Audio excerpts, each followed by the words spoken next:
So, 11 reasons why EOS might not be right for you. Number one, your leadership team is not open-minded and is not willing to be vulnerable and honest. So what's important here is that you need to be having the right conversations with the right people at the right time. So within EOS, we talk about the aspect of having healthy rules. So this is about making sure that the leadership team are all on song and all on page. Those EOS healthy rules are respecting time. So we talk about this aspect of early is on time is late. So if you're starting a meeting at 11 o'clock, you really want to be sat down, ready to go 5 minutes before, because early is on time. If you walk in the door at 11 o'clock on time, then actually you're late because the meeting's not starting on time. So it's really important to respect your own time, but also actually respect the time of others. The second thing on this is actually about being comfortable with being uncomfortable. EOS actually is all about making sure that we start having those difficult conversations, not just around people, but also around the systems, the processes, the ownership, the accountability. So really important that you get comfortable with being uncomfortable. No electronics, no politics, and no sidebars. So really understanding that if we're going to have a conversation, we're having it in the room. We're not walking outside in the toilets or on the corridor and going, hey, what about Keith? You know, what's going on with him? If we need to have conversations, we need to make sure that we're having them in the right space. Being distracted by technology is just, we're not focused and we're not in the room. A speaker friend of mine in the UK, Nigel Risner, he always talks about this aspect of if you're going to be in the room, be in the room. Like, if you've got other places that are more important to be there. Don't be in the room that we are here. Be open and honest. So don't hold back. With EOS, actually, it's about creating the right culture, that we are ensuring that we're having the right conversation. So it's important that we're open and honest. And it's about participation. It's a privilege to be sat around the table.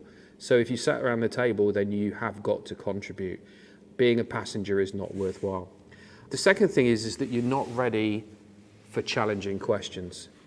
So when we start following EOS, the system will allow us to be drawing out and ensuring that we're holding people to account. Some people aren't ready for that. That's perfectly fine. But you really need to understand that you've got to be having the itchy conversations, but actually we're all doing it for the greater good. When you know and understand what the vision and the direction of travel is with the organisation, a couple of videos below to help you understand that, we know that we're asking the role and not the individual. It's not personal. We just need to make sure that we're all in the same boat and we're all rowing in the right direction. This really doesn't work if you're a control freak. So if you're one of those people that's watching this and you need to know and understand everything and you need to be in control because you're not prepared to let go of the vine, you're not prepared to delegate and elevate, EOS is definitely not for you. This is about trusting and empowering and creating a leadership team that want to follow, and the rest of the organisation will follow them.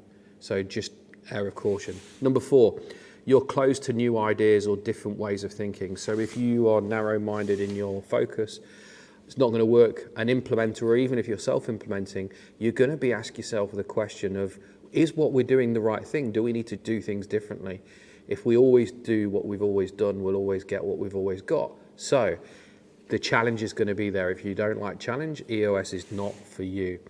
Number 5, you're not willing to invest. So EOS is not cheap, but what's the rewards that's going to come as a result of it? So you can either stay where you currently are, you can look to self-implement, which actually is going to cost you probably more time than money.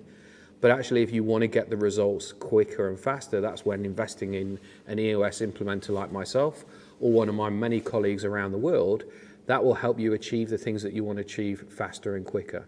And remember, one of the things within EOS, one of our guarantee is if you don't receive value, then you don't pay us. So that's our money back guarantee. So really worthwhile considering. Are you prepared to put the time, effort, energy, and the money to be able to move forward? Number 6, you lack the stomach to hold other people to account, and you don't like having difficult confrontation and difficult conversations where necessary. Again, following the EOS process, the accountability, the ownership will hold people to account, and you need to be sitting there and asking questions and saying, are we on track? Are we off track? If we're off track, let's discuss it. So this really makes sure that we're flooding out and we're having the right conversations with the right people at the right time. Number 7, you aren't able to hold yourself to account. I've met and worked with many CEOs, MDs, entrepreneurs over the years, and some of them do not like to be held to account. If you're at the top of the organization, having other people challenge you on the work that you're doing, the things that you're not doing, that can be incredibly challenging. So if you don't want to be challenged and you haven't got the stomach for it, that's perfectly fine. EOS is not for you. Number 8, you like to be in denial. One of the things that will happen with EOS is that you'll start tracking and keeping an eye on the things that you need to track. If you want to stay in a space of not knowing, stay there. But the chances are you're probably going to go backwards very quickly. So really, again, think, do you want to know and understand the metrics and the things that are working? And actually, more importantly, the things that aren't working so that you can solve them. Number 9, you're not interested in growing. So if you've got a lifestyle business and you know you've got a lifestyle business, great, crack on.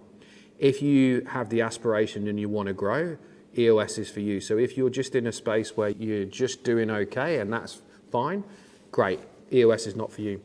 Number 10, you like to take shortcuts. So one of the things that EOS implementers often hear is go, we really like this piece, but we don't like this piece, and we want to do this first. Like, EOS is a proven process and system. That's why we've got success with over 300,000 businesses. So it's really important that you follow the process to get the results and you follow it in the order that needs to be. So if you want to make a shortcut, the chances are you're not going to succeed. Number 11. You want quick fixes and instant results. So this is not a quick fix, get rich scheme. This is about instilling discipline, accountability, responsibility, traceability, trackability, all the abilities really. But it's really important that you know that it's going to take time. Typically when working with an implementer, we look to graduate a client after 2 years. So can you commit to something and make sure that you're going to be able to do it for the long haul, knowing that you're going to get the results? There's going to be challenges along the way, but if you don't want that and you want to get things done quickly, then EOS isn't for you. 11 reasons why not to do EOS. If you want to know more and you want to know more about the model, the process, or some of the other videos, please look below, sign up, link up, ask questions. We're here to help. That's one of the EOS values. I'm Adam Harris. I'm an EOS implementer.